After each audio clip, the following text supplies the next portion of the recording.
A very good morning, class. So, today we are going to start our lesson number 2 of your book Honeysuckle, How the Dog Found Himself a New Master. बेटा इस chapter में एक dog है. अब इस chapter में बताया गया है कि डॉग कैसे ह्यूमन बीइंग के पेट एनिमल बने थे. इसमें एक स्टोरी को रिलेट किया गया है और बताया जा रहा है कि जो डॉग थे वो कैसे पहले फ्रीली मूव करते थे, जैसे कि वॉल्फ मूव करते थे, वूल्फ जिन्हें आप बोलते हो. जो वूल्फ और जो डॉग हैं वो फेमिलियर काइंड ऑफ उनका जो बॉडी स्ट्रक्चर है, उनकी जो बॉडी लैंग्वेज है, एक टाइप से आप देखो तो देखने में दोनों फेमिलियर से लगते हैं, दोनों सेम से लगते हैं क्योंकि दोनों सेम ही फैमिली से बिलोंग करते हैं. जब आप लोग साइंस पढ़ते हो तो साइंस में आपको स्पीशीज़, क्लास, फैमिली, जनरेशन ये सब आपको पढ़ाया जाता है. तो उसमें कहा जाता है जो वूल्फ और जो डॉग होते हैं वो सेम ही स्पीशीज़ के माने जाते हैं. तो उनमें जो कैरेक्टरिस्टिक्स भी होते हैं वो ज़्यादातर सेम से ही होते हैं. लेकिन जो डॉग थे वो कैसे डोमेस्टिकेट किए गए थे, कैसे डोमेस्टिक बन गए थे, वो इस चैप्टर में हमने पढ़ना है. तो यहाँ पे एक स्टोरी बताई गई है एक डॉग के बारे में. So now let's start the chapter. Dog were once their own masters and lived the way wolves do in freedom, until a dog was born who was ill pleased with this way of life. Dogs जो थे वो भी अपने ही खुद के master थे, जैसे अपनी ही मर्ज़ी के मालिक थे, जैसे कि वॉल्व्स आज भी हैं.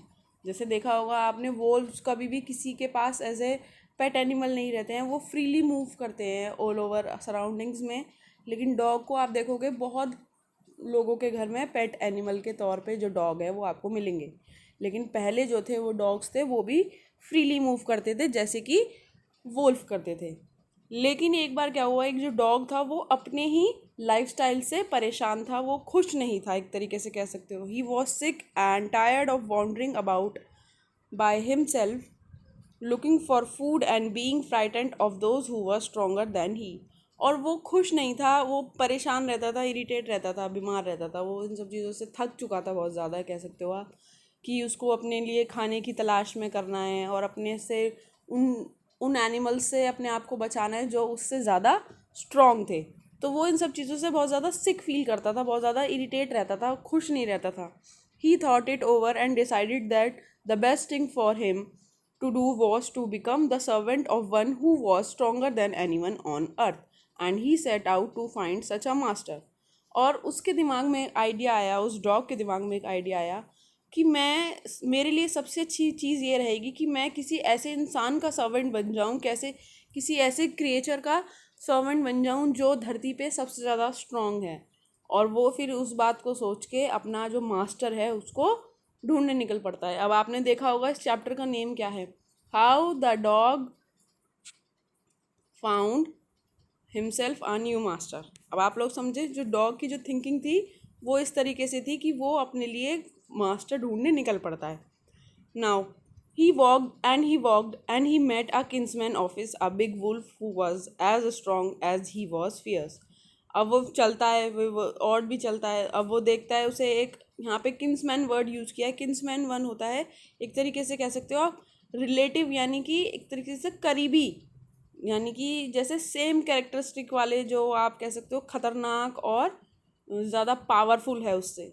तो वो कौन होता है यहाँ पे, किसके लिए यूज़ किया गया है वर्ड किन्समैन, बिग वुल्फ के लिए. वो भी काफ़ी फियर्स है, काफ़ी खतरनाक है, काफ़ी डरावना है, काफ़ी खूंखार है, काफ़ी स्ट्रॉन्ग है. Where are you going dog, the wolf asked. तो जो वुल्फ है वो डॉग से पूछती है तुम कहाँ जा रहे हो. I am looking for someone to take up service with, would you like to be my master wolf. मैं चाहता हूँ कि मैं किसी का सर्वेंट बन जाऊँ, तो क्या तुम मेरे मास्टर बनोगे wolf. I don't see why not, the wolf said, and this agreed upon the two of them went on together.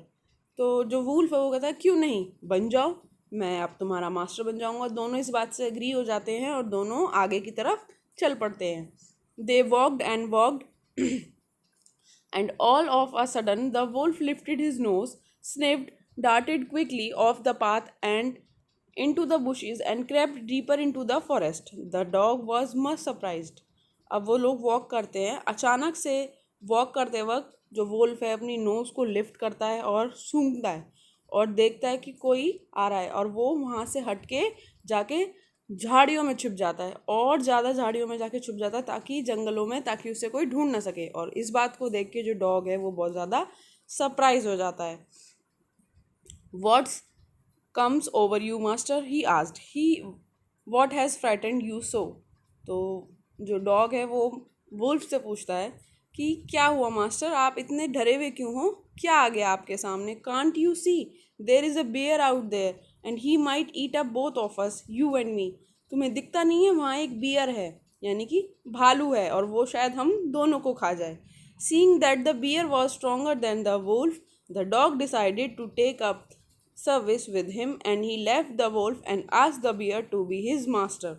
और ये चीज़ देख के कि बियर जो है वॉल्फ से ज़्यादा स्ट्रॉन्ग है, तो जो डॉग है वो डिसाइड करता है कि मैं वुल्फ को छोड़ के बियर को अपना मास्टर बनाऊंगा। और ये चीज़ वो बियर से पूछता है। The bear agreed to this readily and said let us go and find a herd of cows.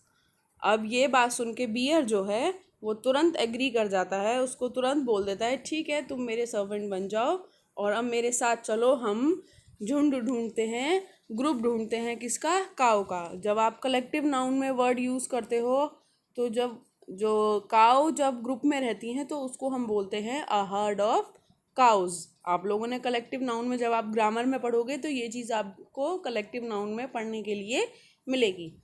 I will kill a cow and then we can both eat our fill.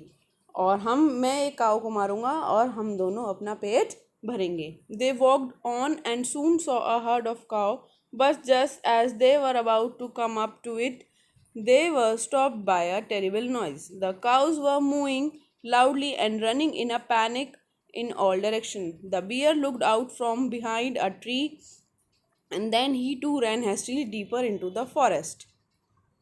अब आप इस image में देखो कि जो काऊ का जो group है वो भी बहुत ज़ोर ज़ोर से आवाज़ मारता है ना, जैसे काऊ अपनी साउंड निकालती है उसको बोलते हैं मूइंग।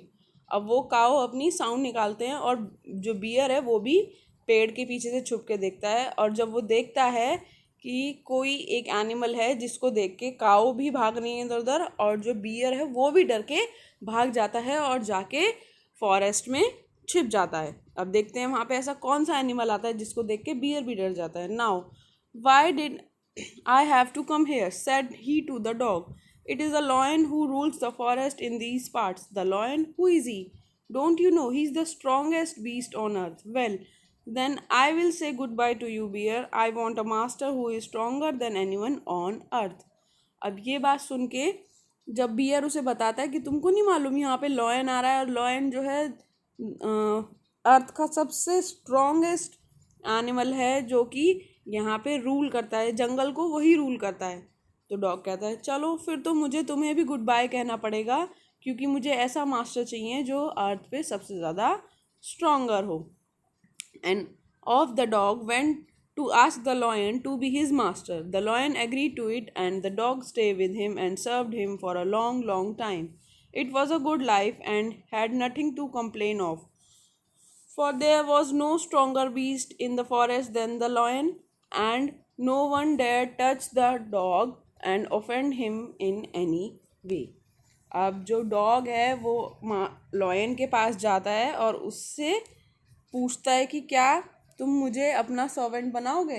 तो जो लॉयन है वो एग्री कर जाता है और जो डॉग है वो लॉयन के साथ रहता है और काफ़ी लंबे समय तक वो उसके साथ सर्व करता है और उनकी जो लाइफ थी वो काफ़ी अच्छी जा रही थी। अब डॉग के पास कुछ भी कंप्लेन करने के लिए नहीं था, क्योंकि पूरे जंगल में उससे ज़्यादा कोई स्ट्रोंगर था ही नहीं।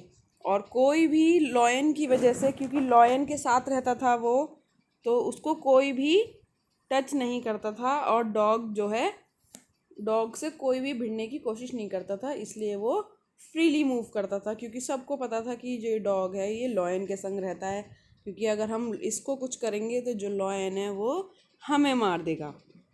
But one day the two of them were walking side by side along a path that ran amid bare cliffs when all of a sudden the lion stopped. He gave a great roar and struck the ground angrily with his paws with such force that a hole formed there. hole formed there. Then he began to back away very quietly. अब एक दिन क्या होता है, दोनों जो है आराम से वॉक कर रहे होते हैं और अचानक से क्या होता है कि जो लॉयन है वो रुक जाता है और वो एक पहाड़ी सी पे, एक छोटी सी चट्टान जिसे आप कह सकते हो, उस पे किनारी पे चढ़ के देखता है और वो देखता है और लॉयन वहीं पे रुक जाता है और लॉयन वहाँ पे ज़ोर से घुर्राता है और ज़मीन में इतनी ज़ोर से अपने पॉज को मारता है, अपने पंजों को मारता है कि वहाँ पर एक होल हो जाता है और वो फिर वहाँ से चुपचाप चला जाता है. What is it master, is anything wrong, ask the dog surprised. अब जो डॉग है लॉयन के इस बिहेवियर को देख के वो बहुत ज़्यादा घबरा जाता है और वो पूछता है कि क्या हुआ मास्टर, आपको कुछ प्रॉब्लम है. मतलब वो पूछता है कि क्या बात हुई, कुछ सब कुछ ठीक है ना. और डॉग वैसे ही बहुत ज़्यादा सरप्राइज होता है उसके बिहेवियर को. I smell a man coming this way, the lion said. We would better run for it और we will be in trouble. जो लॉयन है वो बताता है कि मैंने यहाँ से एक इंसान को आते हुए देखा है और अच्छा होगा हम दोनों के लिए कि हम यहाँ से चले जाएं, वरना हम लोग ट्रबल में फंस सकते हैं. Oh well then I will say good bye to you lion. I want a master who is stronger than anyone on earth. तो जो डॉग है वो कहता है अच्छा फिर तो मुझे आपको भी गुड बाय कहना होगा, क्योंकि मुझे ऐसा मास्टर चाहिए जो धरती पे सबसे ज़्यादा स्ट्रोंगर हो.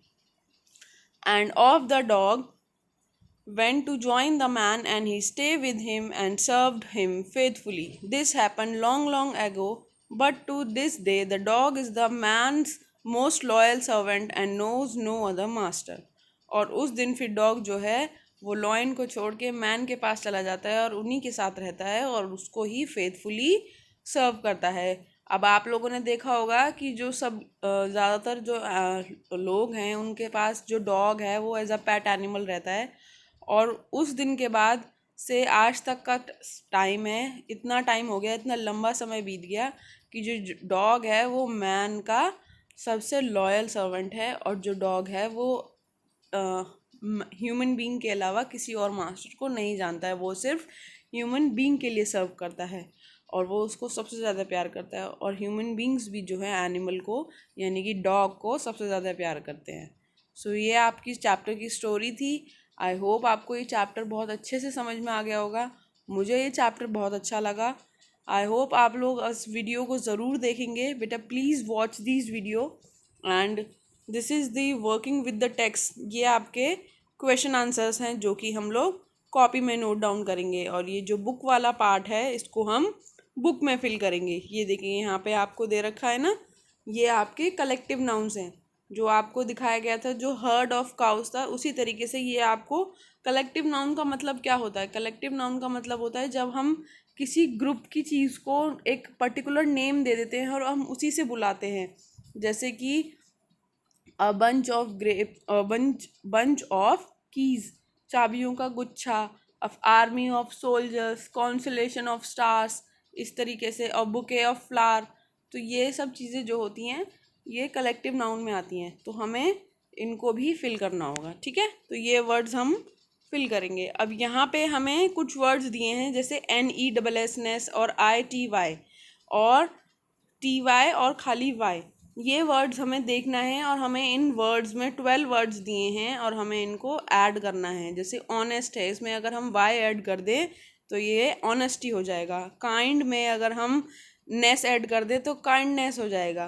क्रूएल में इटी ऐड कर दें तो क्रूएलिटी हो जाएगा.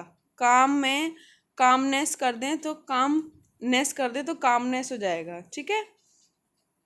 सैड में सैडनेस नेस ऐड कर दें तो सैडनेस हो जाएगा. एक्टिव में एक्टिविटी हम इटी ऐड कर दें तो एक्टिविटी हो जाएगा. क्रिएटिव में इटी ऐड कर दें तो creativity. Sincerity, cheerfulness, bitterness, sensitivity, greatness. ठीक है, तो ये सारे वर्ड्स इस तरीके से आप फिल करेंगे. ये हम जब मैं आपको PDF सेंड करूँगी तो आप उसमें से देख के इसको फिल करेंगे. और क्वेश्चन आंसर्स हैं, डिफ़िकल्ट वर्ड्स हैं और वर्ड मीनिंग्स हैं, वो हम अपनी कॉपी में फिल करेंगे. आज के लिए इस चैप्टर में इतना ही. So bye bye class, take care.